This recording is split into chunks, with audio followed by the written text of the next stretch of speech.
Bobo had been watching the beehive in the old hollow tree for 20 minutes without moving, which was a personal record. Mimi stood a safe distance behind him. "Bobo," she whispered, "what are you doing?" He whispered back without turning around, "Trying to understand the small flying things." The bees moved in and out of the hive in a steady stream, each one purposeful and fast and completely unbothered by the large bear staring at them.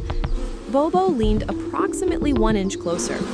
A bee hovered directly in front of his nose, examined him briefly, and flew away. Bobo exhaled.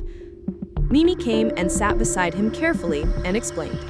Bees make honey because it is their food, their way of storing energy for the whole hive, especially through seasons when flowers disappear.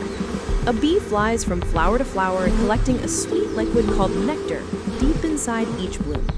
Back at the hive, bees pass the nectar between each other, breaking it down, removing the water, transforming it slowly into thick golden honey. Then they seal it inside the honeycomb with wax to keep it fresh. One single bee makes only a tiny fraction of a teaspoon of honey in its entire lifetime. The whole hive works together to make enough.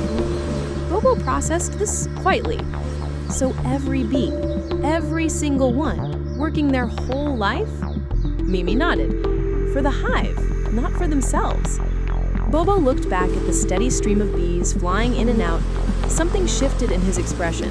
Less curiosity now, more respect. That's the hardest working tiny thing I've ever seen. He sat with them for another 10 minutes without moving, just watching. When Mimi finally pulled him away, he looked back once more over his shoulder.